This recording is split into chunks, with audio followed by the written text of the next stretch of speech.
ఎప్పటికప్పుడు fee reimbursement, పాత బకాయిలను సెటిల్ చేస్తాం. విద్యా వైద్యానికి ప్రాధాన్యం ఇచ్చిందే కాంగ్రెస్ సర్కార్. విద్యార్థులకు పట్టాలు ఉంటున్నా పనితనం ఉండటం లేదు. నిరుద్యోగుల ఉత్పత్తి సంస్థలుగా ఇంజనీరింగ్ కాలేజీలు మారొద్దు. ప్రపంచంతో పోటీ పడే విధంగా సిలబస్లో మార్పులు రావాలి. సివిల్ మెకానికల్ కోర్సులకు కాలేజీలు మ్యాండేటరీగా నడపాలి. ప్రపంచాన్ని నడిపించబోయేది ఆర్టిఫిషియల్ ఇంటెలిజెన్స్. ఉద్యోగాలను భర్తీ చేయకుంటే మా సర్కారు విఫలమైనట్టే. ప్రతి సంవత్సరం జాబ్ క్యాలెండర్ ఇచ్చి కొలువులు భర్తీ చేస్తాం. వాయిదా కోసం దీక్ష చేసిన 3 గ్రూప్స్ రాయడం లేదు. వాళ్ళలో ఒకరు కోచింగ్ సెంటర్ నిర్వాహకులు. జేఎన్టీయూ సదస్సులో ముఖ్యమంత్రి రేవంత్ రెడ్డి ఈ విద్యా సంవత్సరం నుంచి ఫీజు రియంబర్స్మెంట్కు ఎప్పటికప్పుడు చెల్లిస్తామని సీఎం రేవంత్ రెడ్డి అన్నారు. విద్యా సంస్థలకు పెండింగ్లో ఉన్న బకాయిలను సెటిల్ చేస్తామని, ఆ బాధ్యతను ఐటీ శాఖ మంత్రి శ్రీధర్ బాబు చూస్తారని చెప్పారు.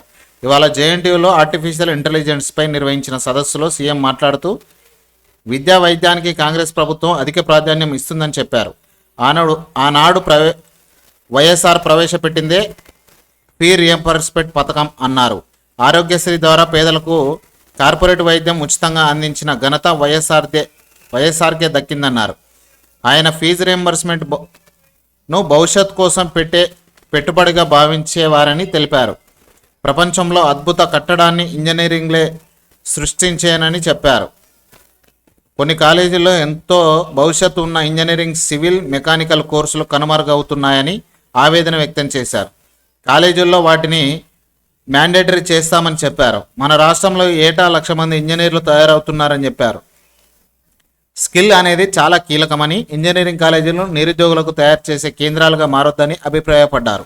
చదువుకు మార్కెట్ డిమాండ్కు పొంతన ఉండటం లేదని భావించే ఐటీఐలను ఏటీసీలుగా మార్చాలని సీఎం చెప్పారు. ప్రస్తుతం ఆర్టిఫిషియల్ ఇంటెలిజెన్స్ హవా నడుస్తుందని అన్నారు. ప్రపంచాన్ని నడిపించబోయే ఆ కోర్సులకు తమ ప్రభుత్వం ప్రోత్సహిస్తుందని చెప్పారు. త్వరలోనే స్కిల్ యూనివర్సిటీని ఏర్పాటు చేయబోతున్నామని చెప్పారు. ఈ వర్సిటీకి స్వతంత్ర ప్రతిపత్తి కల్పిస్తామని అన్నారు. మార్పులకు అనుగుణంగా కోర్సులను ప్రవేశపెట్టే స్వేచ్ఛ ఇస్తామని చెప్పారు. కొలువులు ఇవ్వకుంటే ప్రభుత్వం విఫలమైనట్టే. అసెంబ్లీలో చర్చించి ప్రతి ఏటా జాబ్ క్యాలెండర్ ఇస్తామని, మార్చి 31 నాటికి అన్ని శాఖల నుంచి ఖాళీల జాబితాను తీసుకుని భర్తీ చేస్తామని సీఎం చెప్పారు. గ్రూప్ 1లో మెయిన్స్ పరీక్షకు 1:100 పిలవాలని 3 దీక్ష చేశారని, వారు 3 నిరుద్యోగులు కాదని చెప్పారు. ఒకప్పుడు నోటిఫికేషన్ల కోసం పోరాడామని, ఇప్పుడు పరీక్షలు వాయిదా వేయాలని పోరాడుతున్నామని సీఎం చెప్పారు. కోచింగ్ సెంటర్ యజమాని కూడా దీక్ష చేశారని అన్నారు. సమర్థులైన వారితో టీజీపీఎస్సీ ఏర్పాటు చేశామని చెబుతూ గత ప్రభుత్వం ఆర్ఎంపీ డాక్టర్ను కూడా కమిషన్ సభ్యుగా నియమించిందని గుర్తు చేశారు.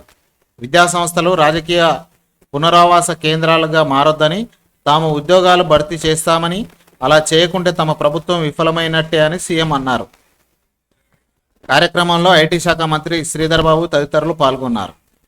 మొత్తానికైతే ఫీజు రియంబర్స్మెంట్కి సంబంధించి ఆ పాత బకాయిలన్నీ కూడా సెటిల్ చేస్తాం. ఈసారి నుంచి ప్రతి ఫీజు రియంబర్స్మెంట్ చెల్లిస్తాం. అదేవిధంగా ఉద్యోగాలను భర్తీ చేయకుంటే మా సర్కారు విఫలమైనట్టే అనేది క్లియర్గా మన రాష్ట్ర ముఖ్యమంత్రి చెప్తున్నటువంటి విషయం.